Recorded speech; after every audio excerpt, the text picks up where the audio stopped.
Առավոտ լուսոն է առաջին արիքի ուղիղ եթերում եւ առաջիկա րոպեներին մենք խոսելու ենք ռոբոտաշինության մասին, որովհետեւ վերադառնում է Հանրապետական օլիմպիադան եւ այս տարի այն անցկացվելու է 4 անվանակարգում, որոնք են այդ անվանակարգերը եւ բոլոր մանրամասների մասին խոսենք մեր հյուրերի հետ։ Այսօրվա մեր հյուրերն են Լիանա Խաչատրյան, Հայաստանի ռոբոտաշինության միության համահիմնադիր եւ Սուրեն Դանիելյան, Հայաստանի ռոբոտաշինության միության համահիմնադիր։ Բարի լույս։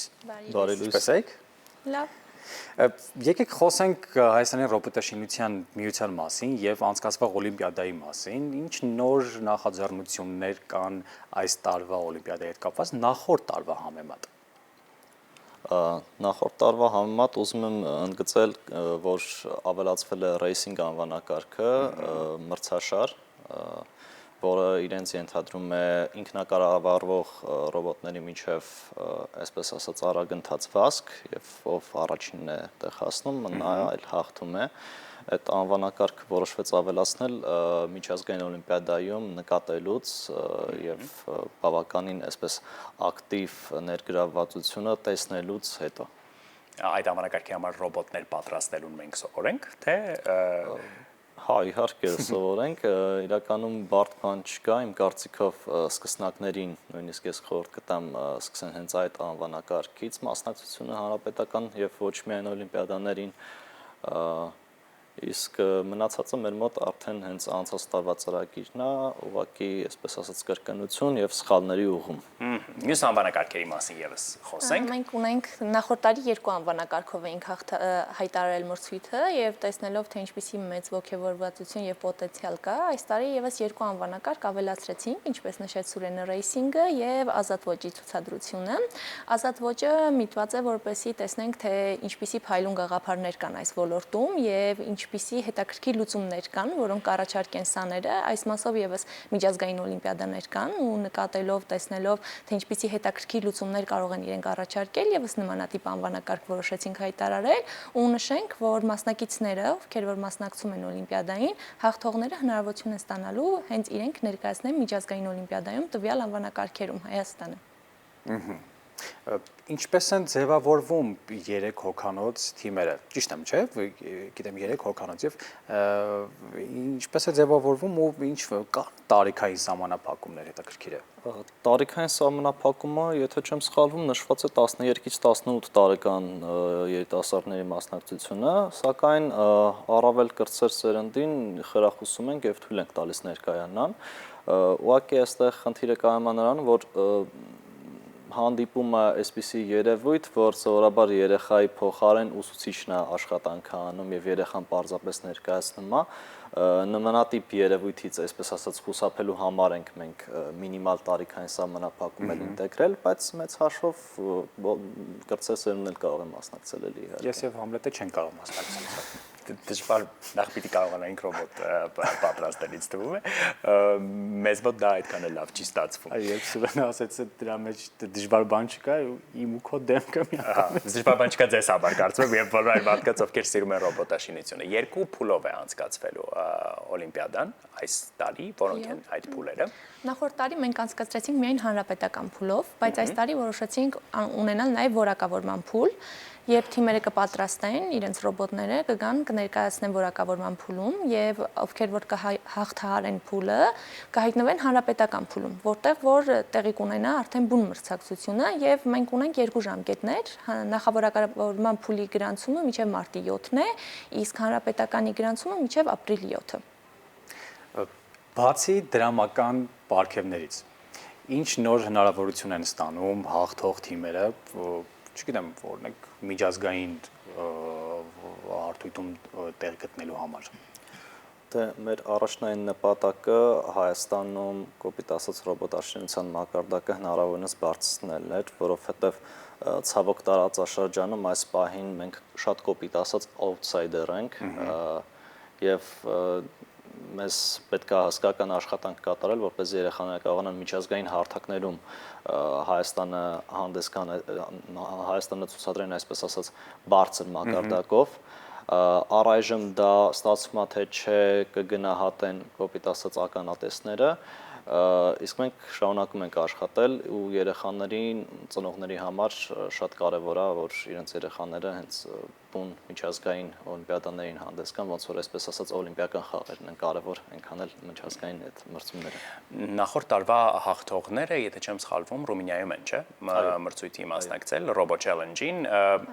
եթե փորձենք ամփոփել, ինչ արդյունքներ գրանցեցին արդեն միջազգային հարթակում։ Խմբային փուլում զբաղեցրեցին երկրորդ հորիզոնականը, ցավոք խմբային փուլից առաջ չկարողացան գնալ երեխաները, բայց ուզում եմ նշել, որ անցած տարվա համեմատ մակարդակը նախ անցած տարի մասնակցել էին Էստոնիայում կայացած Robotex International-ին եւ մակարդակային տարբերություն էլ կար մրցումների միջև, այսինքն կոպիտ ասած այս Robo Challenge-ը մի փոքր առավել բարձր մակարդակի էր, իսկ հենց բուն երեխաների աճը մենք նկատել էինք, դա նույնիսկ ակնհայտ էր անձն աշխուվել կարելի էր նկատել, մենք գոհ ենք, դժգոհ չենք, բայց եւ սպասում ենք ել ավելի մեծ հաջողությունների։ Ինչ դեր ունի Ֆիզմատ դպրոցը օլիմպիադայի կազմակերպման գործում։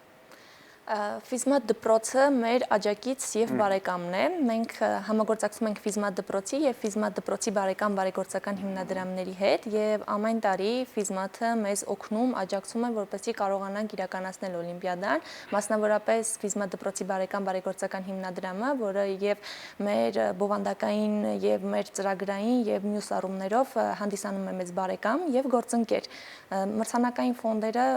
հիմնականում ֆինանսավորում է Ֆիզմատ դպրոցի բարեգործական հիմնադրամը, ինչպես նաև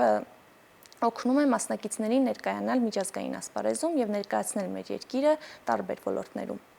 Ռոբոտաշինության համար որպես այդպիսին ֆիզիկա-մաթեմատիկական գիտելիքները կարևոր են։ Այո։ Իսկ եթե չկան այդ գիտելիքները, մարդը կարող է ցանկություն միանշանակ կարող է, այո, միանշանակ կարող է, բայց պետք է ժամանակ, պետք է աշխատասիրություն եւ պետք է վճռականություն։ Օրինակ, չգիտեմ, տեսահոլովակ դիտի YouTube-ով, օրինակ, տնից սկսի փորձի հավաքել, սարքել, կարող են, չէ՞, այդպեսի դեպքի շարժվի, չէ՞, նաև այդ ռոբոտը։ Թող սարքի սկզբից հետո տեսնենք շարժվի, թե ոչ։ Վիճակագրորեն, եթե նայենք, հետաքրքիր է, մարզային մասնակցությունն է ավելի շատ, թե օրինակ մայրաքաղաքից են։ Նախորդ տարի մենք ունեինք 50 թիմեր, մենք գրանցվել էին 50 թիմեր, որոնց առավել կարելի ասել 70%-ից ավելին մարզային թիմեր էին, ու մեզ համար շատ եւ պարտավորեցնող էր եւ մեզ համար ոգեվորող էր, որ մարզային թիմերը մեծ ակտիվություն էին ցուցադրում սահմանամերձ համայնքներից, տարբեր համայնքներից եւ ասեմ ավելին, որ գրանցում էին շատ բարձր արդյունքներ եւ դա եւս խթան հանդիսացավ, որ այս տարի ոչ թե կազմակերպենք 2 անվանակարգ, այլ միանգամից փորձենք 4 անվանակարգով կազմակերպել մրցույթը եւ ազատ ոճի ցուցադրությունը, որը մասնավորապես այստեղից է այդ գաղափարին այստեղից են եկել, որ համայնքում երեխաները իրենց խնդիրները կարողանում են շատ ավելի շուտ նկատել եւ կարողանում են այդ խնդիրներին տալ այնպիսի լուծումներ, որոնք որ մենք չենք մտածի եւ այս ամեն ինչի հետևանքով եւ արդյունքում մենք կարող է ունենանք այնպիսի լուծումներ, որոնք կօգնեն եւ իրենց համայնքային զարգացմանը եւ որպես իրենց թիմ կայանալուն եւ օգնելուն իրենց համայնքին։ Շատ լավ է։ Ինչ հեռանկարներ ենք տեսնում ռոբոտաշինության օլիմպիադայի հետ կապված առաջիկա տարիներին։ Առաջիկա տարիներին իրականում մենք նախատեսում ենք ամենամսյա սարքել այս միջոցառումը։ Իհարկե հանրապետական օլիմպիադան կլինի ամենամյա եւ տարին մի անգամ որպես մեծ, այսպես ասած, իրադարձություն, բայց սակայն մենք պատրաստվում ենք ունենալ ամենամսյա միջոցառումներ, որպեսզի կոպիտ ասած երեխաներին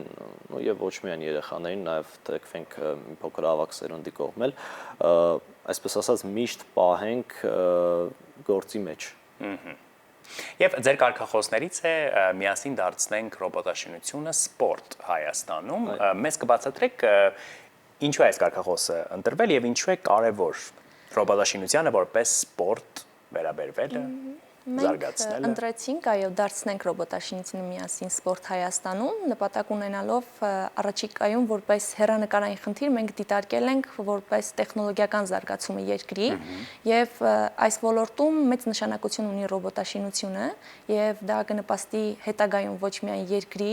այլ նաեւ ընդհանուր ոլորտի եւ էկոհամակարգի զարգացմանը, ըստ այդմ որպես հեռանկարային երազանք մենք տեսնում ենք, որ ռոբոտաշինությունը կլինի սպորտ եւ երեխաները օրինակ խաղ խաղալու, ինչ որ այ խաղեր խաղալու փոխարեն կսկսեն հենց ռոբոտաշինությամբ իրենց մարզելու, ուղեղը մարզելու, կլինի իրենց համար դա իրենց ուղեղը մարզելու, զարգանալու եւ զարգացնելու այդ ոլորտը, այդ իսկ պատճառով որպես այդպեսին ձևակերպեցինք սպորտ։ Սա մեր ընդհանուր միության, մեր կազմակերպությունների, գործող կազմակերպությունների եւ մեր ընկեր կազմակերպությունների միասնական երազանքն է, որ ռոբոտաշինությունը լինի սպորտ Հայաստանում։ Մենք վստահ ենք, որ ձեր երազանքը, չգիտեմ, մի քանի ժամից կամ մի քանի տարի հետո անպայման կիրականանա։ Այո, մենք աշխատում ենք այդ ուղղությամբ ամեն օր քրտնաջան, որպեսզի կարողանանք եւ ռոբոտաշինությունը եւ իդեմս ռոբոտաշինության ոլորտը եւ երկիրը զարգացնել։ Եվ եկեք հենց այդ նպատակների մասին էլ խոսենք, իրականում մեզ հետաքրքիր է լայն առումով միության գործունեությունը եւ նպատակները, որովհետեւ ռոբոտաշինության մասին մենք արդեն քանի տարի է խոսում ենք մեր երկրում, բայց կարծես թե միությունը որպես այդպեսին ունի հատուկ առաքելություն։ Այո, մենք ստեղծեցինք միությունը 3 ընկերներով, ես, Սուրենը եւ մեր ընկերը Գագիկը։ Սուրենն ու Գագիկը ի սկզբանե ֆիզմաթում կամավոր հիմունքներով սկսեցին խմբակը եւ տարբեր մրցույթների, միջազգային օլիմպիադաների մասնակցելով հասկացանք, որ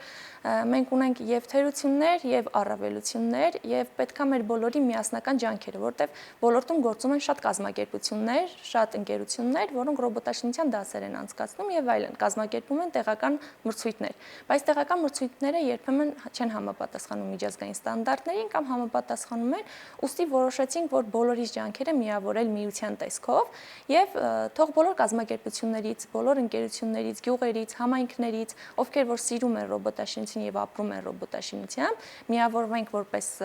ինչ կազմակերպության ներքո, որպես մեկ կազմակերպություն, ոչ միայն որպես մեկ կազմակերպություն, այլ մեկ համայնք, ընդհանուր ռոբոտաշինության համայնք, որը որ կօգտագործի այդ պոտենցիալը եւ պոտենցիալը կուղղվի ոչ միայն մեր նպատակներին հասնելուն, այլ նաեւ ընդհանուր ոլորտի էկոհամակարգի զարգացմանը։ Եվ վերջում նշենք հավելյալ տեղեկությունների համար, որտեղ պիտի այցելեն, գուցե կայք, գուցե հեռախոսահամար մեր հեռուստատիտողների համար։ Հա, իհարկե, մենք ունենք կայք Armenian Robotics Alliance.am-ն, այդ հղումով կարող են այցելել։ Միևնույն ժամանակ մենք ունենք շատ ակտիվ վարում ենք սոցիալական էջերում մեր էջերը, Instagram-յան, LinkedIn-յան եւ Facebook-յան էջեր ունենք, կարող են ցանկացողները իհարկե բաժանորդագրվել նորությունները բաց թողելու համար։ Շատ լավ, շնորհակալ ենք։